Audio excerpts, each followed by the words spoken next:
അപ്പോൾ ഇന്നത്തെ മുഖ്യമന്ത്രിയുടെ പത്രസമ്മേളനം പതിവ് പോലെ തന്നെ വസ്തുതാവിരുദ്ധമായ കാര്യങ്ങളുടെ ഒരു പരമ്പരയുടെ പ്രഖ്യാപനങ്ങളായിരുന്നു. അതിലൊന്ന് മാധ്യമപ്രവർത്തകർ ചോദിച്ചപ്പോൾ ടാറ്റയുമായി ബന്ധപ്പെട്ട് ഇന്ന് അദ്ദേഹം പറഞ്ഞതും വസ്തുതയ്ക്ക് നിരക്കാത്ത കാര്യങ്ങളാണ്. ടാറ്റയുടെ പ്രതിനിധികൾ വന്ന് കണ്ടില്ല എന്നല്ല ഇവിടെ പറഞ്ഞുകൊണ്ടിരുന്നത്. ഇപ്പോൾ വ്യവസായ മന്ത്രി ചിത്രം പുറത്തേക്ക് വിട്ടല്ലോ. ഈ കണ്ട ആളുകൾ കണ്ടില്ല എന്നാരും പറഞ്ഞിട്ടില്ല. മുഖ്യമന്ത്രി യഥാർത്ഥത്തിൽ കേരളം പ്രതീക്ഷിച്ചിരുന്നത്, ഞാനത് ഉദ്ദേശിച്ചത് ഇങ്ങനെയാണ്, പക്ഷേ ഇൻ്റർവ്യൂവിലൂടെ വന്നപ്പോൾ അത് ആ രൂപത്തിലായിപ്പോയതാണ്. ടാറ്റയുടെ ഒരു സബ്സിഡറി കഴിഞ്ഞ ഗവൺമെൻറ് സമയത്ത് അവരുമായിട്ട് MOU ഒപ്പുവെച്ചു, അത് നന്നായി പോകുന്നുണ്ട്, അവരുടെ ഒരു കേട്ടസി വിസിറ്റ് ആയിരുന്നു എന്ന് പറയുമെന്നാണ് യഥാർത്ഥത്തിൽ ഞാൻ പ്രതീക്ഷിച്ചിരുന്നത്. കേരളവും അങ്ങനെയാണ് പ്രതീക്ഷിച്ചിരുന്നത്. സംരംഭക സമൂഹവും അങ്ങനെ തന്നെ പ്രതീക്ഷിച്ചിട്ടുണ്ടാകും. കാരണം ടാറ്റയെ ഒരു സംശയത്തിൻ്റെ നിഴലിൽ നിർത്താൻ കേരളത്തിൻ്റെ മുഖ്യമന്ത്രി പ്രത്യേകിച്ച് ഇൻവെസ്റ്റ്മെൻറ്റ് വേണമെന്ന് ആഗ്രഹിക്കുന്ന ഒരു നാടിൻ്റെ മുഖ്യമന്ത്രി ആകുമ്പോൾ ശ്രമിക്കില്ല എന്നാണ് കരുതിയിരുന്നത്. അദ്ദേഹം ഇന്ന് പറഞ്ഞത് ടാറ്റയുടെ പ്രതിനിധിയല്ല. അതാണ് ഞങ്ങളോടൊപ്പം ഇൻവെസ്റ്റ് കേരള ഗ്ലോബൽ സബ്മിറ്റിൽ മലബാർ സിമൻസിന് വേണ്ടി ഒപ്പുവെച്ച ആ ചിത്രവും ഞാൻ കാണിച്ചു തന്നു. അതേ CEO ആണ്. ആർസ്റ്റൺ എഞ്ചിനീയർ ലിമിറ്റഡ് എന്ന ഹൈദരാബാദ് കമ്പനി ടാറ്റയുടെ ഷെയർ ടേക്ക് ഓവർ ചെയ്തു. ടാറ്റയുടെ സബ്സിഡറിയാണ്. അവർ മലബാർ സിമൻസുമായി MOU വെച്ചു. അതേ ആളാണ്, അതിൻ്റെ കൂടെ ഒരു മലയാളി ഉണ്ട്, അവരുടെ കൂടെ ഇവിടെ സഹായിയായി നിൽക്കുന്നത്. അവരാണ് വ്യവസായ മന്ത്രിയെ കാണാൻ പോയി. ഞാൻ മനസ്സിലാക്കിയത് വ്യവസായ മന്ത്രി പറഞ്ഞു മുഖ്യമന്ത്രിയെ കൂടി കണ്ടേക്കാൻ പറഞ്ഞു. അങ്ങനെ മുഖ്യമന്ത്രിയെ കണ്ടു. അവർ ഈ പ്രൊജക്റ്റിൻ്റെ കാര്യം പറഞ്ഞു. നന്നായി പിരിഞ്ഞു എന്നാണ് ഞാൻ മനസ്സിലാക്കിയത്. ആ പ്രൊജക്റ്റിൽ ഒരു തടസ്സവും നിൽക്കുന്നുണ്ടായിരുന്നില്ല. അതിൽ MOU ഒപ്പുവെച്ചു. MOU ഒപ്പുവെച്ചതിന് ശേഷം ഗവൺമെൻറ് കഴിഞ്ഞ ഫെബ്രുവരിയിൽ തന്നെ സർക്കാർ ഉത്തരവിറക്കി. അതും ഞാൻ കഴിഞ്ഞ ദിവസം മാധ്യമങ്ങൾക്ക് പങ്കുവച്ചിരുന്നു. അത് കഴിഞ്ഞ് പോർട്ട് ട്രസ്റ്റ് ഈ ലാൻഡിനേക്കാളും കുറേ കൂടി നല്ല ലാൻഡ് ഇവർ കണ്ടിരുന്നത് കായലിനോട് ചേർന്ന് നിൽക്കുന്ന ഒരു ലാൻഡായിരിക്കും. ആ ലാൻഡ് വേണമെന്നുള്ള പോർട്ട് ട്രസ്റ്റിൻ്റെ ചെയർമാനുമായി എൻ്റെ ചേംബറിൽ ഉദ്യോഗസ്ഥരും ഉൾപ്പെടെ ഇരുന്ന് ചർച്ച ചെയ്തു. അതിൻ്റെ അടിസ്ഥാനത്തിൽ അവർ അംഗീകരിച്ചു. ആ ഉത്തരവും ഫെബ്രുവരിയിൽ ഇറങ്ങി. 27 ഫെബ്രുവരിയിൽ ഇറങ്ങി. 19-ാം തീയതി കഴിഞ്ഞ ഫെബ്രുവരിയിൽ ഗവൺമെൻറ് ഉത്തരവിറങ്ങി. ആകെ ചെയ്യേണ്ടത് ഇത് വെറ്റ് ചെയ്തിട്ട് ബാക്കി കാര്യങ്ങളിലേക്ക് പോകണം. പക്ഷെ അത് സാധാരണ നടപടിക്രമമായതുകൊണ്ട് ഞാൻ കൊച്ചിയിലെ പത്രക്കാരോട് പറഞ്ഞു, നിങ്ങൾ പോയാൽ ഐലൻഡിൽ സ്ഥലം ഒരുങ്ങിക്കൊണ്ടിരിക്കുന്നത് കാണാൻ കഴിയും. അപ്പോൾ സ്വാഭാവികമായിട്ടും മുഖ്യമന്ത്രിയിൽ നിന്ന്, അതാണ് മുഖ്യമന്ത്രിയായി പറയുന്നത്, അതിങ്ങനെയാണ് ഞാൻ ഉദ്ദേശിച്ചത് എല്ലാ മേഖലയിൽ നിന്നാണ്. പക്ഷെ ആ 3 വാചകങ്ങളാണ്. ഒന്ന്, ടാറ്റ താല്പര്യം പ്രകടിപ്പിച്ചിരിക്കുന്നു, we are going to provide the land, 10,000 crores investment. ഇതാണ് അദ്ദേഹത്തിന് 3 വാചകവും കണ്ടിന്യൂറ്റിയാണ്. വേറൊരു ആശയക്കുഴപ്പമുള്ളൊരു വാചകം അതിനകത്ത് കയറിയിട്ടില്ല. അപ്പോൾ അത് അന്ന് അങ്ങനെ പറഞ്ഞു പോയപ്പോൾ സ്വാഭാവികമായി വന്നതാണ്. ഇതാണ് കാര്യം. ടാറ്റയെ ഉൾപ്പെടെ കൊണ്ടുവരണമെന്നാണ് ഞങ്ങളുടെ ആഗ്രഹം. കഴിഞ്ഞ ഗവൺമെൻറ് ശ്രമിച്ചിട്ടുണ്ട്. ഞങ്ങൾ ആ ശ്രമം തുടരുമെന്ന് പറഞ്ഞാൽ നാടിൻ്റെ പൊതു താല്പര്യമായി. അതിന് പകരം വീണ്ടും ഈ വീണെടുത്ത് കിടന്ന് ഉരുളാൻ നുണകൾ തന്നെ ഉൽപ്പാദിപ്പിക്കുന്നത് മുഖ്യമന്ത്രിക്ക് അത്ര ചേരുമ നടപടിയല്ല എന്നാണ് ഒന്നാമത്തെ കാര്യം. 2, വഖഫുമായി പറഞ്ഞ എല്ലാം നുണയാണ്. നിങ്ങൾ മാധ്യമപ്രവർത്തകരുടെ മുമ്പിൽ എങ്ങനെയാണ് ഇത്രയും ആധികാരികമായി പറയാൻ പറ്റും? ഇംഗ്ലീഷിലും മലയാളത്തിലും പറഞ്ഞ നുണയാണ്. മലയാളത്തിൽ മാത്രമല്ല ഇംഗ്ലീഷിൽ പറഞ്ഞതും വസ്തുതാവിരുദ്ധമായ കാര്യമാണ്. ഒരു മുഖ്യമന്ത്രിക്ക് എങ്ങനെയാണ് പറയാൻ പറ്റുന്നത്? വഖഫ് ആക്ടുമായി ബന്ധപ്പെട്ട സുപ്രീം കോടതി തള്ളിയില്ലോ, ബൈൻഡിങ് ആയി കഴിഞ്ഞു. ഇനി ഞങ്ങൾക്ക് എന്ത് ചെയ്യാൻ പറ്റും? ഏത് കേസാണ് സുപ്രീം കോടതി തള്ളിയേക്കുന്നത്? സുപ്രീം കോടതി സ്റ്റേ ഇല്ല എന്ന് വേണമെങ്കിൽ പറയാം. സ്റ്റേ ഇല്ല, അതുകൊണ്ട് ഞങ്ങൾ ചെയ്യുന്നു, BJPക്ക് ഒപ്പം നിൽക്കുന്നു എന്ന് പറയാം. ഇത് സുപ്രീം കോടതി കൺസിഡർ ചെയ്യാൻ പോവല്ലേ, ഡേറ്റ് ഇട്ടിട്ട് പോലും ഇല്ല. കേരളം ഇപ്പോൾ മുഖ്യമന്ത്രി ആയിരിക്കുന്ന ഗവൺമെൻറ് അതിൽ കക്ഷിയാകാൻ വേണ്ടി നമ്മൾ അപേക്ഷ നൽകി കഴിഞ്ഞിട്ടുണ്ട്. ആ കേരളം നൽകിയതിനകത്ത് 12-ാമത്തെ പാരഗ്രാഫ് ക്രിസ്റ്റലി ക്ലിയറാണ്. അതിൽ നമ്മൾ 3 ഭാഗം പറഞ്ഞു. വഖഫ് എന്നുള്ളത് ഇസ്ലാമിക വിശ്വാസവുമായി ബന്ധപ്പെട്ട ഒന്നാണ്. അത് കൈകാര്യം ചെയ്യുന്നതിൽ അമുസ്ലിമുകൾക്ക് അവിടെ ഉൾപ്പെടുത്തുന്നത് യുക്തിരഹിതമാണ്. 2, ഭരണഘടന 14, 25, 26 വിരുദ്ധമാണ്, മൗലികാവകാശങ്ങൾ വിരുദ്ധമാണ്. 3, ഈ 14 വെച്ച് പോവുകയാണെങ്കിൽ വേണമെങ്കിൽ മുസ്ലിം മൈനോറിറ്റിയുമാകാം ഈ ബോർഡിനകത്ത്. ഇത് position of the government of Keralam. Government continuity ആണല്ലോ. ആ ഗവൺമെൻറ്റിൻ്റെ കേസ് കോടതിയിൽ നിൽക്കുന്ന ഘട്ടത്തിൽ തന്നെ ആ കേസ് തള്ളി എന്ന് മുഖ്യമന്ത്രി ആധികാരികമായി പറയുമ്പോൾ എവിടെ ഈ കേരളത്തിൽ ഇപ്പോൾ എന്താ നടക്കുന്നത്? ഇങ്ങനെയാണോ ഒരു മുഖ്യമന്ത്രി പ്രശ്നങ്ങളെ കാണേണ്ടത്? അദ്ദേഹത്തിൻ്റെ ഓഫീസിൽ ഒന്നും നോക്കുന്നില്ലേ? ഈ കേസ് ഇപ്പോഴും ഉണ്ട്, അതിൻ്റെ ഡേറ്റ് കിട്ടിയിട്ടില്ല, ഗൗരവമായ പ്രശ്നമാണ്. 2, അദ്ദേഹം പറഞ്ഞത് എന്താ? രണ്ടാമത്തേത്, ഇത് പറഞ്ഞിട്ട് ഒന്ന് കടത്തി പറഞ്ഞു, പ്രതിപക്ഷ നേതാവ് വർഗീയത പ്രചരിപ്പിക്കുന്നു. മുസ്ലിം വിശ്വാസം അനുസരിച്ചുള്ള ഒരു കാര്യങ്ങൾ കൈകാര്യം ചെയ്യുന്ന ബോർഡിനകത്ത് മുസ്ലിം മതവിശ്വാസവുമായി ബന്ധപ്പെട്ടവരെ പാടുള്ളൂ എന്ന നിലപാട് BJP, ഇവരെ രാഷ്ട്രീയ പാർട്ടികൾ, കോൺഗ്രസ് ഉൾപ്പെടെ സ്വീകരിച്ചിട്ടുള്ള അതേ നിലപാട് ഇപ്പോൾ കേരളത്തിൻ്റെ പ്രതിപക്ഷ നേതാവ് പിണറായി വിജയൻ പറയുമ്പോൾ BJPയുടെ വ്യക്തമായിട്ട് ശ്രീ VD സതീശൻ പറയുകയാണ് ഇത് വർഗീയത പ്രചരിപ്പിക്കുന്നു. എനിക്കൊന്ന് KC വേണുഗോപാലിനെ ഉദ്ദേശിച്ചിട്ടായിരിക്കും. പാർലമെൻറ്റിൽ ശക്തമായിട്ട് ദേവസ്വം ബോർഡ് ഉൾപ്പെടെയുള്ള കാര്യങ്ങളെക്കുറിച്ച് പറഞ്ഞ് ഇത് തെറ്റാണ് എന്ന് പറഞ്ഞത് KC വേണുഗോപാലാണ്. രാഹുൽ ഗാന്ധിയുടെ നേതൃത്വത്തിൽ കോൺഗ്രസിൻ്റെ സമീപനത്തിന് ഘടകവിരുദ്ധമായിട്ട് നിലപാട് സ്വീകരിച്ചത്. വഖഫ് ബോർഡിനകത്ത് ഇതര മുസ്ലിം ആളുകളെ ഉൾപ്പെടുത്തണം എന്നുള്ള നിലപാട് വർഗീയമാണ് എന്ന് പറഞ്ഞാൽ, ഉൾപ്പെടുത്തരുത് എന്ന നിലപാട് പറയുന്നത് വർഗീയത പ്രചരിപ്പിക്കുകയാണെന്ന് പറഞ്ഞാൽ യഥാർത്ഥത്തിൽ ഏത് പാർട്ടിയിലപ്പോൾ കേരളത്തിൻ്റെ മുഖ്യമന്ത്രി നിൽക്കുന്നത്? രാഹുൽ ഗാന്ധിയും ഇവരെല്ലാം നയിക്കുന്ന കോൺഗ്രസിനകത്ത് തന്നെയാണോ അദ്ദേഹം നിൽക്കുന്നത്? അത് BJPയുടെ വാദമാണ് അദ്ദേഹം പറഞ്ഞത്. ഇനി അടുത്തതൊന്ന് നോക്കൂ. അദ്ദേഹം പറഞ്ഞു ഈ വഖഫ് നിയമം ഭേദഗതി ചെയ്തതിനു ശേഷം ഇന്ത്യയിൽ ആദ്യമായി കേരളത്തിലാണ് പിണറായി ഗവൺമെൻറ്, അവരാണിത് നോട്ടിഫൈ ചെയ്തത്. അപ്പോൾ തമിഴ്നാടിൻ്റെ നോട്ടിഫിക്കേഷൻ ഡേറ്റ് ഞാൻ നോക്കിയായിരുന്നു. തമിഴ്നാട് നോട്ടിഫിക്കേഷൻ 28/11/2025. എന്നുവെച്ചാൽ 2025 നവംബർ 28 തമിഴ്നാട് ഗവൺമെൻറ്റിൻ്റെ നോട്ടിഫിക്കേഷൻ. ആ notification, the government have therefore decided to constitute the Tamil Nadu Waqf board by appointing the following persons as members.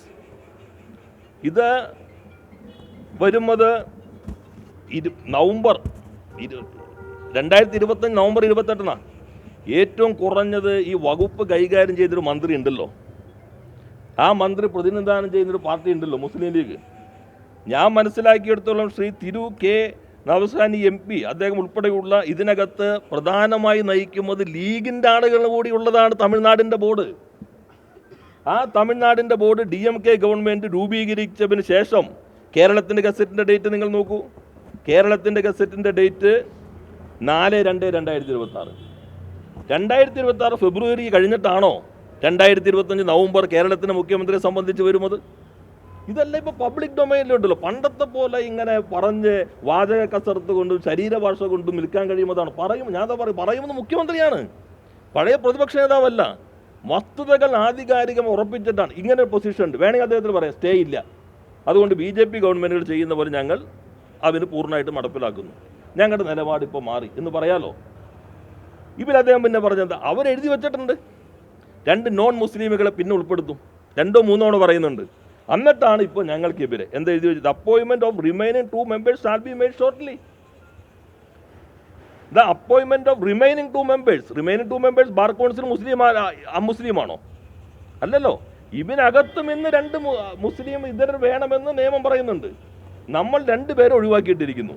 അത് എവിടെയെങ്കിലും നോൺ മുസ്ലിം എന്ന പരാമർശം ഈ നോട്ടിഫിക്കേഷനകത്തുണ്ടോ? അദ്ദേഹം പ്രതിനിധാനം ചെയ്യുന്ന മുഖ്യമന്ത്രിയായിട്ടുള്ള ഗവൺമെൻറ്റിൻ്റെ നേരത്തെയുള്ള ഗവൺമെൻറ് തുടർച്ചയാണല്ലോ. ആ ഗവൺമെൻറ് ഓർഡർ നിൽക്കല്ലേ, വിജ്ഞാപനം നിൽക്കല്ലേ. ഇത് സാധാരണ പൗരൻ പോലാകേണ്ട ഏതൊരാൾക്കും ലോകത്ത് കിട്ടാവുന്നൊരു ഡോക്യുമെൻ്റ് നിൽക്കുമ്പോൾ ആ ഡോക്യുമെൻ്റ് ഘടകവിരുദ്ധമായിട്ട് ആധികാരികമെന്ന മട്ടിൽ നുണകൾ എങ്ങനെ കേരളത്തിന് മുഖ്യമന്ത്രിക്ക് വിളമ്പാൻ കഴിയുന്നു? അതല്ലേ ഇതിനകത്ത്. പിന്നെ അദ്ദേഹം പറഞ്ഞത് ഞങ്ങൾ എന്താവശ്യപ്പെട്ടത്? ഞങ്ങൾ കേസ് തള്ളാൻ ആവശ്യപ്പെട്ടിരിക്കുന്നു, കേസ് ഡിസ്മിസ് ചെയ്യണം ഞങ്ങൾ ആവശ്യപ്പെട്ടിരിക്കുന്നു. എന്താ എഴുതിയിരിക്കുന്നത് നോക്ക്, വായിക്കണ്ടേ? അദ്ദേഹം നന്നായി വായിക്കുന്ന ആളാണ്, അതെല്ലാവർക്കും അറിയാവുന്നതാണ്. എപ്പോഴും അദ്ദേഹം തന്നെ പറയാറുണ്ട്.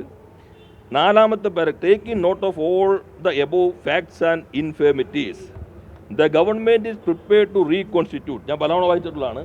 The board strictly in compliance with the mandate of section 14 of the unified Waqf management empowerment efficiency and development act 1995 in the above circumstances.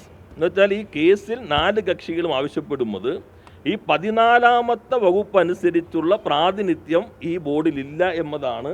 BJPയുടെ നേതാവ് ഉൾപ്പെടെയും മറ്റ് കേസുകളിലും ആവശ്യപ്പെടുന്നത് എന്താ? 14ാമത്തെ സെക്ഷൻ വകുപ്പ് അനുസരിച്ചിട്ടല്ല ബോർഡ് കോൺസ്റ്റിറ്റ്യൂട്ട് ചെയ്തിട്ടുള്ളത്. ഇവർ പറയുന്നു ഞങ്ങൾ പൂർണ്ണമായിട്ടും 14 അനുസരിച്ച് കോൺസ്റ്റിറ്റ്യൂട്ട് ചെയ്യാം. പിന്നെ കേസിന് എന്താ ആവശ്യം? ഇൻ ദ എബോവ് സർക്കംസ്റ്റൻസസ് ഞങ്ങളിത് പൂർണ്ണമായിട്ട് അംഗീകരിച്ചതുകൊണ്ട് ഈ മോർ പറഞ്ഞ കാരണങ്ങൾ writ petition is devoid of any merits and പിന്നെ മെറിറ്റില്ല.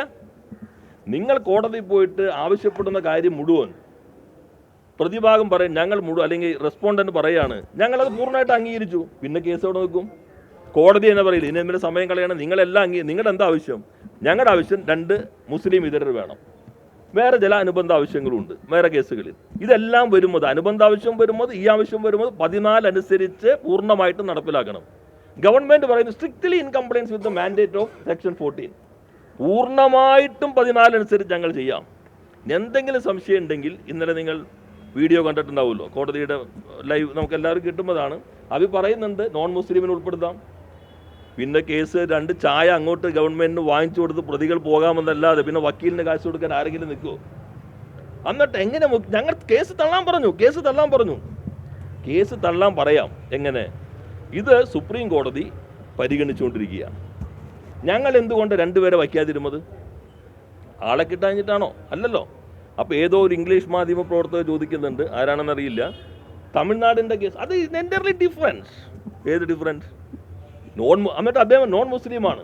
അപ്പോൾ ആ നോൺ മുസ്ലിമിൽ നിങ്ങൾ എവിടെ നിൽക്കുന്നു? ആ നോൺ മുസ്ലിമിൻ്റെ കാര്യത്തിൽ നിങ്ങൾക്ക് തമിഴ്നാടിൻ്റെ നേരത്തെ ഗവൺമെൻറ് സ്റ്റാൻഡാണോ?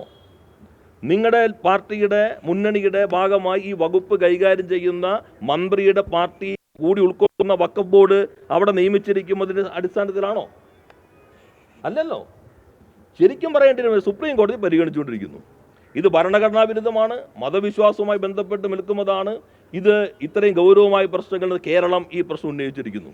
അതുവരെ ഈ സ്ഥിതി തുടരാൻ അനുവദിക്കണം. അങ്ങനെ ചെയ്യുമ്പോൾ ബോർഡിൻ്റെ ദൈനംദിന പ്രവർത്തനങ്ങൾക്ക് ഒരു കുഴപ്പമുണ്ടാവില്ല. കാരണം 22ാമത്തെ വകുപ്പ് വളരെ റിലവൻ്റ് ആണ്. ബോർഡിനുള്ള വേക്കൻസി ഉണ്ടായാലോ ബോർഡ് കോൺസ്റ്റിറ്റ്യൂട്ട് ചെയ്യും അത് ഡിഫക്റ്റ് ഉണ്ടായാലോ ആ ബോർഡ് എടുക്കുന്ന ഒരു തീരുമാനവും അസാധുവാവില്ല. ഇതാണ് 22ാം വകുപ്പ്. ആ വകുപ്പാണ് ഈ കേസ് ഇപ്പോൾ തുടങ്ങിയത്. നേരത്തെ ഈ വഖഫ് ആക്ട് പാസ്സായി കഴിഞ്ഞപ്പോൾ കേരള ഹൈക്കോടതിയിൽ കേസ് വന്നു, ഇവനനുസരിച്ച് ഉടൻ കോൺസ്റ്റിറ്റ്യൂട്ട് ചെയ്യണം. ആ കേസ് നിൽക്കുമ്പോഴേ ഞങ്ങൾ കോൺസ്റ്റിറ്റ്യൂട്ട് ചെയ്തേ. അന്ന് ഞാനിപ്പോൾ കടലാസിലേക്ക് ഇപ്പോൾ എടുക്കാൻ പറ്റിയിട്ടില്ല. ഞാൻ മനസ്സിലാക്കുമ്പോൾ അന്ന് നമ്മൾ പറഞ്ഞ ഈ കാര്യം ഞങ്ങൾ ഇതാ ഒഴിച്ചിട്ടിരിക്കുന്നത്. അപ്പോൾ കോടതി പറഞ്ഞു ഞങ്ങൾ അതിലേക്ക് പോകുന്നില്ല, ഞങ്ങൾ കോൺസ്റ്റിറ്റ്യൂട്ട് ചെയ്തല്ലോ, അതുകൊണ്ട് കേസ് ഡിസ്പോസ് ചെയ്തു. ഇതാണ് ഞങ്ങളുടെ പൊസിഷൻ. ഇതാ അവിടെ എടുത്തത്. ആ പൊസിഷൻ മാറി പൂർണ്ണമായിട്ടും BJPക്ക് വിധേയമായ വർഗീയവാദിയായി മാറിയ കേരളത്തിൻ്റെ മുഖ്യമന്ത്രി കോൺഗ്രസിനെ പോലും മറികടന്നുകൊണ്ട് ശരിയായ നിലപാട് സ്വീകരിക്കുന്ന പ്രതിപക്ഷ മേധാവിനെ ആക്ഷേപിക്കാൻ ശ്രമിക്കുമ്പോൾ കേരളം ഇത് കണ്ടുകൊണ്ടിരിക്കുകയല്ലേ? ഇത്രയും പ്രകടമായി ഇതെങ്ങനെ പറയാൻ പറ്റുന്നു?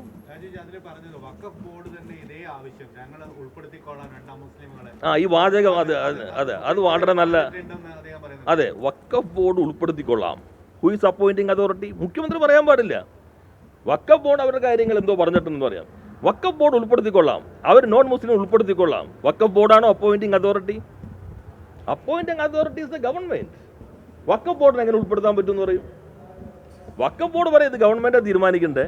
ഗവൺമെൻറ് ഞങ്ങൾ കോൺസ്റ്റിറ്റ്യൂട്ട് ചെയ്തു, ഞങ്ങൾ അതനുസരിച്ച് പ്രവർത്തിച്ചുകൊണ്ടിരിക്കുന്നു, ഞങ്ങൾക്ക് ഒഴിവുണ്ടായി കഴിഞ്ഞാലും പ്രശ്നമില്ല, 14 അനുസരിച്ച് വേണോ വേണ്ടെന്ന് ഗവൺമെൻറ് തീരുമാനിച്ചോട്ടെ. അത് ഗവൺമെൻറ്റിൻ്റെ ഉത്തരവാദിത്തം. അല്ലാണ്ട് അദ്ദേഹം പറയണം വഖഫ് ബോർഡ് പറയും ഞങ്ങളെ ചെയ്തോളാം. വഖഫ് ബോർഡിന് അങ്ങനെ പറയാനുള്ള അധികാരമുണ്ടോ? അദ്ദേഹമല്ലേ ഗവൺമെൻറ്റിൻ്റെ തലവൻ, അവരല്ലേ അപ്പോയിൻറ്റിംഗ് അതോറിറ്റി. അപ്പോൾ പൂർണ്ണമായിട്ടും BJPക്ക് വിധേയനായിരിക്കുന്ന ഒരാൾ, അതാണ് ഇന്നത്തെ ഈ പ്രതികരണത്തിനകത്ത് കാണും. ഇന്ന് വീണ്ടും പറഞ്ഞു ഹൈക്കോടതിയിൽ സ്പെസിഫിക്കായിട്ട് തന്നെ പറഞ്ഞു നോൺ മുസ്ലിംസിൽ ഉൾപ്പെടുത്താം, അത് നിങ്ങൾക്ക് വിട്ടിരിക്കുന്നു എന്നാണ് പറഞ്ഞിരിക്കുന്നത്. ഇനിയിപ്പോൾ BJP കാര്യാലയത്തിൽ ലിസ്റ്റ് കിട്ടുമ്പോൾ അത് പെട്ടെന്ന് ഉൾപ്പെടുത്താൻ കഴിയുമായിരിക്കും. ഇതല്ലേ ഇപ്പോൾ നടന്നുകൊണ്ടിരിക്കുന്നത്? മുസ്ലിം ഉണ്ടല്ലോ, മുസ്ലിം ലീഗ് എതിരാണല്ലോ. പക്ഷേ സുപ്രീം കോടതിയിൽ ഇവിടെ അഫിഡാവിറ്റ് സബ്മിറ്റ് ചെയ്ത മുസ്ലിം ലീഗിൻ്റെ നോമിനിയായിട്ടുള്ള വക്കീലാണ്. ആ special government leader attached to AAG additional advocate general Muslim ലീഗിൻ്റെ നോമിനിയാണ്. ഡൽഹിയിൽ അവിടെ ഡിസ്കസ് ചെയ്യാൻ പോയിരിക്കുന്നത് മുസ്ലിം ലീഗിൻ്റെ വക്കീലന്മാരാണ്. അവിടെ പോയിട്ട് മുസ്ലിം ലീഗ് നോമിനി അവരുടെ കൂടി ആളുകളായിട്ടുള്ള ഗവൺമെൻറ് വക്കീലന്മാരാണ് അവിടെ പോയി ഡിസ്കസ് ചെയ്തിട്ടുള്ളത്. അപ്പോൾ മുസ്ലിം ലീഗ് കൂടി അറിഞ്ഞിട്ടാണ്. കാരണം മുസ്ലിം ലീഗിന് ഇപ്പോൾ അവരുടെ പേര് മാറ്റിക്കുകയായിരിക്കും നല്ലത്. സമുദായത്തിൻ്റെ താല്പര്യങ്ങൾക്ക് പകരം എന്തവർ കാണുന്നത്? ബോർഡ് പെട്ടെന്ന് റീകോൺസ്റ്റിറ്റ്യൂട്ട് ചെയ്യണം. എന്താ താല്പര്യം? അവരുടെ 2-3 പേര് വയ്ക്കണം. 2006 ഇപ്പോൾ VS വന്നില്ലേ കേരളത്തിൽ അധികാരത്തിൽ, LDF ഗവൺമെൻറ്. അപ്പോൾ ആ ഗവൺമെൻറ് വരുമ്പോൾ ഒരു ബോർഡുണ്ട്. ഉമർ അലി തങ്ങൾ ചെയർമാനായിട്ട്, ലീഗിൻ്റെ മേധാവാണ്, പാണക്കാടാണ്. ഞങ്ങൾ തൊട്ടില്ലല്ലോ. എല്ലാ സഹകരണവും നൽകിയല്ലോ. 2008 കാലാവധി കഴിഞ്ഞ് പുതിയ ബോർഡ് വന്നു. 2016 പിണറായി മുഖ്യമന്ത്രിയായല്ലോ, LDF വന്നു. അപ്പോൾ റഷീദ് അലി തങ്ങൾ, പാണക്കാട് റഷീദ് അലി തങ്ങൾ അധ്യക്ഷനായിട്ടുള്ള ബോർഡാണ്. ഞങ്ങൾ അനക്കിയില്ലല്ലോ. 19 വരെ നിന്നു, 3 വർഷം ആ ബോർഡ് നിന്നു. ഇപ്പോൾ മന്ത്രി പറയുന്നിട്ട് അത് ഇടതുപക്ഷം വെച്ച ബോർഡല്ലേ. അതാ പ്രശ്നം. അവർക്ക് മുസ്ലിം താല്പര്യമല്ല, സമുദായ താല്പര്യമല്ല, മതനിരപേക്ഷ താല്പര്യമല്ല, തങ്ങൾക്ക് ഇഷ്ടപ്പെട്ട ആളുകളെ തങ്ങളുടെ താല്പര്യങ്ങൾക്ക് വേണ്ടി അവിടെ സ്ഥാപിക്കുക എന്നതിനകത്തേക്ക് ചുരുങ്ങിയിരിക്കുന്നു. അതിവേഗതയിൽ ഈ ഗവൺമെൻറ് 2 മാസം കഴിഞ്ഞപ്പോഴേക്കും തുറന്നു കാട്ടപ്പെട്ടിരിക്കുന്നു. BJP ഡീൽ എന്നുള്ളത് പൂർണ്ണമായിട്ടും UDF ആയിട്ടായിരുന്നു എന്ന് ഒരു BJP ഗവൺമെൻറ് പോലും ഇങ്ങനെ ചെയ്യില്ല. ഇത്രയും വേഗതയിൽ നടപ്പിലാക്കിയിട്ടില്ല. അതിനേക്കാൾ വേഗതയിലാണ്. ഏതെങ്കിലും BJP മുഖ്യമന്ത്രി പറഞ്ഞിട്ടുണ്ട് സുപ്രീം കോടതി തള്ളി ഇത് ബൈൻഡിങ് ആണ്, വേറെ വഴിയില്ല എന്ന്? ഒരു BJP മുഖ്യമന്ത്രി പറഞ്ഞിട്ടില്ല. അത് പറഞ്ഞ ഏക ഇന്ത്യയിലെ മുഖ്യമന്ത്രി, നന്നായി കാര്യങ്ങൾ മനസ്സിലാക്കുന്ന, നിയമം അറിയാവുന്ന, നന്നായി പഠിക്കുന്ന, വായിക്കുന്ന, കാര്യങ്ങൾ അറിയുന്ന മുഖ്യമന്ത്രി എന്ന് നിങ്ങളെല്ലാവരും പറയുന്ന ശ്രീ VD സതീശനാണ് ഈ കേസ് തള്ളി. ഇനി വളരെ മൗലികമായ പ്രശ്നമല്ലേ സുപ്രീം കോടതി പരിഗണിച്ചുകൊണ്ടിരിക്കും, തള്ളി എന്ന് പറഞ്ഞിട്ട് ഞങ്ങൾ അതുകൊണ്ടാണ്. അപ്പോൾ അത് നിന്നില്ലല്ലോ. അപ്പോൾ ഉടൻ തന്നെ ഉത്തരവ് റദ്ദാക്കണം. ഈ ബോധത്തിലാണ് നിങ്ങൾ കോടതിയിൽ സമീപനം സ്വീകരിച്ചതെങ്കിൽ ആ ബോധമായിരുന്നു എനിക്ക് കിട്ടിയത്. തെറ്റാണെന്ന് മനസ്സിലായിരുന്നു. ഇപ്പോൾ നിലപാട് സ്വീകരിക്കണ്ടേ? അതാണ് ഇന്നത്തെ പത്രസമ്മേളനം. ബാക്കി കാര്യങ്ങളിലേക്ക് ഞാൻ പോകുന്നത് ഒത്തിരി പറയാനുണ്ട്. അവർക്ക് കാണാൻ പറ്റുന്നില്ല. പ്രതിനിധികൾ ഒരു ഇലക്ട്രിക് ബോട്ട് നിർമ്മാണവുമായി ബന്ധപ്പെട്ട് ഒരു MOU സൈൻ ചെയ്തതായത് ടാറ്റയുടെയും കൂടി ഉൾപ്പെട്ട പ്രതിനിധികൾ അല്ല, ഞാൻ ഇതിന്റെ ചിത്രമെല്ലാം നിങ്ങളെ കാണിച്ചതാണ്. അതേ പ്രോജക്റ്റിനെ കുറിച്ചാണോ ഈ ചർച്ച വരുന്നത്? അതേ ആളിൽ തന്നെയല്ലെന്ന് ഞാൻ കാണിക്കണേ. വീണ്ടും വേണ്ടല്ലോ, നിങ്ങളുടെ ഉണ്ടാവുമല്ലോ. എന്നുവെച്ചാൽ ആർസ്റ്റൺ എഞ്ചിനീയറിംഗ് ലിമിറ്റഡ് എന്നുള്ളത് ഹൈദരാബാദ് കമ്പനിയാണ്. ടാറ്റ അതിന്റെ ടേക്ക് ഓവർ. ഞാൻ കമ്പനിയോട് അപ്പോയിൻമെന്റ് എടുത്ത് കാണുമ്പോൾ അതിന് മുൻപേ ഇവരായിട്ട് ധാരണയായിട്ടുണ്ട്. IKJS അവർ വരാം, ഒപ്പുവയ്ക്കാം എന്ന് കണ്ടിട്ടുണ്ട്. അപ്പോൾ അദ്ദേഹത്തോട് ഞാൻ പറഞ്ഞു, ഒരു ആർസ്റ്റൺ കമ്പനി അങ്ങനെ ഒന്ന് സബ്സിഡറി ഞങ്ങൾക്ക് ഉണ്ടോ എന്നാണ് അദ്ദേഹം. അന്ന് വലിയ പാരാവാരാണല്ലോ ഈ ടാറ്റ ഗ്രൂപ്പ് എന്ന് പറഞ്ഞാൽ.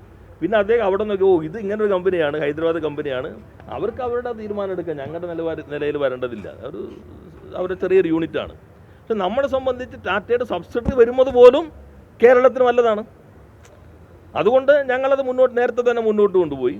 അവരുമായിട്ട് MOU മലബാർ സിമൻസിൻ്റെ 2010 ശ്രീ കുഞ്ഞാലിക്കുട്ടിയുടെ മന്ത്രിയായിരിക്കുമ്പോൾ പോർട്ടിൻ്റെ സ്ഥലം വാങ്ങിയിട്ടിരുന്നു. ഞങ്ങൾ നോക്കുമ്പോൾ ഇതിങ്ങനെ ഫീസ് അടച്ചുകൊണ്ടിരിക്കുക. എല്ലാ ഫീസിബിലിറ്റി സ്റ്റഡിയും ക്രിങ്ക്ലർ അവിടെ കൊണ്ടുവന്ന് പൊടിച്ചാൽ നഷ്ടം കൂടുന്നു മാത്രമായിരുന്നു. പിന്നെ ഈ ലാൻഡ് എന്ത് ചെയ്യും? പോർട്ട് തിരിച്ചെടുക്കാൻ പോവുകയാണ്. അങ്ങനെ പോർട്ട് ചെയർമാനെ സംസാരിച്ചു. നേരത്തെ നമുക്ക് ആക്ടിവിറ്റി ഈ ക്രിങ്ക്ലർ പൊടിച്ച് സിമെൻ്റ് ആക്കാനാണ്, അത് മാറ്റാൻ നിലവിൽ നമുക്ക് അവകാശമില്ല. പക്ഷേ പോർട്ട് ചെയർമാൻ സംസാരിച്ചു, പോർട്ട് സെക്രട്ടറി ആയിട്ട് ഡൽഹിയിൽ സംസാരിച്ചു, അവർ അത് അനുകൂലമായ നിലപാട് സ്വീകരിച്ചു. അപ്പോൾ ഇവരും റെഡിയായി. അങ്ങനെയാണ് ഈ ഷിപ്പ് എന്ന് പറയുന്ന ചെറിയ ഒരു ഡിഫൻസിൻ്റെ ബോട്ടാകാം, വാട്ടർ മെട്രോയ്ക്ക് അവർക്കും താല്പര്യമുണ്ട്. അങ്ങനെയുള്ള ബോട്ടുകളുടെ നിർമ്മാണത്തിനാണ് ടെക്നോളജിയാണ് ഇവർ പ്രൊവൈഡ് ചെയ്യുന്നത്. നമ്മുടെ 58 കോടിയുണ്ട് മലബാർ സിമൻസിൻ്റെ ലീസ് മുടക്കിയത്, അത് നമ്മുടെ ഷെയറായിട്ട് കണക്കാക്കും. പിന്നെ ഒരു ഇൻവെസ്റ്റർ കൂടി അവർ കൊണ്ടുവരും. അങ്ങനെ ഒരു സംയുക്ത പ്രൊജക്റ്റായിട്ടാണ് അവൻ്റെ MOU ഒപ്പുവെച്ചു, IKJS ഒപ്പുവെച്ചു. അതിനുശേഷം MOU അംഗീകരിച്ചുകൊണ്ട് ഗവൺമെൻറ് ഉത്തരവ് 2026 ഫെബ്രുവരിയിൽ ഇറങ്ങി. പോർട്ടിൻ്റെ ഉത്തരവ് ഈ ലാൻഡിൻ്റെ ഇപ്പോൾ മട്ടാഞ്ചേരി വാർഫിനോട് ചേർന്നിട്ടേക്ക് മാറ്റി. നേരത്തെ ഇപ്പുറത്ത് എറണാകുളം വാർഫിൻ്റെ ഭാഗത്ത് മട്ടാഞ്ചേരി വാർഫിനോട് ചേർന്നിട്ട് മാറ്റി. അപ്പോൾ അത് വരികയാണ്. പിന്നെ അദ്ദേഹം പറഞ്ഞ സ്പേസ് സംബന്ധിച്ചുള്ള പുതിയ ഈ സ്പേസിൻ്റെ നമ്മളിപ്പോൾ ഇവിടെ തുടങ്ങിയല്ലോ, സ്പേസ് പാർക്ക് തുടങ്ങി കഴിഞ്ഞ ഗവൺമെൻറ്. പിന്നെ കഴിഞ്ഞ ദിവസം മന്ത്രി പറഞ്ഞു ലോജിസ്റ്റിക്കിൽ പുതിയ പോളിസി വന്നു. 2025 റാങ്കിങ്ങിൽ, നമ്മുടെ ലീഡ്സ് റാങ്കിങ്ങിൽ കേന്ദ്രത്തിൻ്റെ നമ്മൾ ഹൈ പെർഫോമറായി. നേരത്തെ ആസ്പയറായിരുന്നു. അപ്പോൾ നമ്മൾ ഗവൺമെൻറ് കാണേണ്ടത് ഇൻവെസ്റ്റ്മെൻറ്റിൻ്റെ കാര്യത്തിൽ ഇന്ന കാര്യങ്ങൾ നടന്നിട്ടുണ്ട്, ഞങ്ങളത് മുന്നോട്ട് കൊണ്ടുപോകുന്നു, പ്രതിപക്ഷവും അതിനോട് സഹകരിക്കണം, നമുക്ക് ഒന്നിച്ച് ശ്രമിക്കാം. ഇതാണല്ലേ ചെയ്യേണ്ടത്. മുഖ്യമന്ത്രി ആകണമെന്ന് പറയുന്നത് ഇതിൻ്റെ അടിസ്ഥാനത്തിൽ ചിലപ്പോൾ നമ്മളെല്ലാം സംസാരിക്കുമ്പോൾ മീഡിയ ഇൻ്റർവ്യൂ ചിലപ്പോൾ മാറിപ്പോയെന്ന് വരാം. പക്ഷെ മാറിപ്പോയിട്ടും അദ്ദേഹം ടാറ്റയുടെ പ്രതിനിധികൾ എക്കണോമിക് ടൈംസിലൂടെ ഞങ്ങളാകെ അമ്പരന്ന് പോയി എന്ന് ചരിത്രത്തിലാദ്യമായി പറയുന്നത് വരെ ഇത് പൊതു നിക്ഷേപമാണ് എന്ന ഒരു ചെറിയ പരാമർശം നിങ്ങൾ ആരോടെങ്കിലും നടത്തിയോ? മീഡിയയോട് പറയാലോ, ഇങ്ങനെ വന്നിട്ടുണ്ട്. ഇതിന് അപകടം ഞാൻ പറഞ്ഞല്ലോ. ടാറ്റ ഷിപ്പ് ബിൽഡിങ്ങിലേക്ക് നേരിട്ട് ഇറങ്ങുന്നു എന്ന് പറഞ്ഞാൽ അത് വലിയ മാറ്റമാണ്. ഉടൻ ടാറ്റയുടെ ഓഹരി കൂടും, മൂല്യം കൂടും, മലയാളികളും വാങ്ങിക്കും, എല്ലാവരും വാങ്ങിക്കും. പിന്നെ കുറേ കഴിഞ്ഞിട്ട് തുടങ്ങുന്നില്ല, പെട്ടെന്ന് ഇത് പോയാൽ നേരെ പരാതി വരും, നിങ്ങൾ കൃത്രിമമായിട്ട് ഭൂമുണ്ടാക്കി. ടാറ്റ പോലും പ്രതിക്കൂട്ടിലാവും. അതുകൊണ്ട് അവരുടെ മുഖ്യമന്ത്രി പ്രതികരിക്കുമ്പോൾ ഭരണഘടനാ സ്ഥാനത്തിൻ്റെ പ്രതികരണമാണ്. അത് ഇന്ന് അദ്ദേഹത്തിന് പറയാം, ഇങ്ങനെയാണ് ഞങ്ങൾ ഉദ്ദേശിച്ചത്. പക്ഷെ നേരത്തെ പറഞ്ഞില്ല, ഇത് കൈയോടെ പിടിക്കപ്പെട്ടിട്ടും പറഞ്ഞില്ല. അടുത്ത നുണയുമായിട്ട് വീണ്ടും ഇറങ്ങുന്നു. ഇപ്പോൾ ഏത് ഓർഡർ അദ്ദേഹം ഇറക്കിയാണ് പറയട്ടെ? ഇപ്പോൾ ഞങ്ങൾ അതിവേഗതയിൽ തടസ്സം നീക്കി ഏത് ഓർഡർ ഇറക്കിയേക്കണേ? ഈ 2 ഓർഡറിൽ തന്നെ പറയുന്നുണ്ട് ഇനി വെറ്റ് ചെയ്തിട്ട് നിയമവകുപ്പൊക്കെ വെറ്റ് ചെയ്തിട്ട് ഒരു എഗ്രിമെൻറ്റിലേക്ക് പോകണം, MOU എന്നുള്ള എഗ്രിമെൻറ്റിലേക്ക് പോകണം. ഇത് സ്ഥലം ഉൾപ്പെടെ നടക്കുകയാണ്.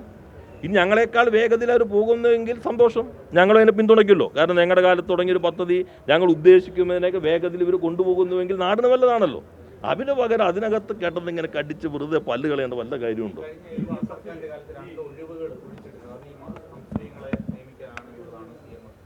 അത് അദ്ദേഹം ചിന്തിക്കുന്നത് ഞങ്ങൾ പറഞ്ഞിട്ടില്ലല്ലോ. അതിലെ ഒഴിവെന്താ കാരണം? വളരെ സ്പെസിഫിക് ആണല്ലോ. ഞാനത് നിങ്ങൾ ശരിക്കും കഴിഞ്ഞ ബ്രീഫിങ്ങിൽ ഞാൻ പറഞ്ഞു, 2 പേരെങ്കിലും മുസ്ലിം വേണം എന്നുള്ളതാണ് നിയമം. നോൺ മുസ്ലിം വേണം എന്നുള്ളത്. മുസ്ലിം എത്ര വേണമെന്ന് പറഞ്ഞിട്ടേ ഇല്ല കേട്ടോ. 3 കാറ്റഗറിയാണ് മുസ്ലിം വിഭാഗത്തിന് വേണ്ടത്. അതിൻ്റെ പ്രൊവൈസോ വായിച്ചാൽ നിങ്ങൾക്കറിയാം.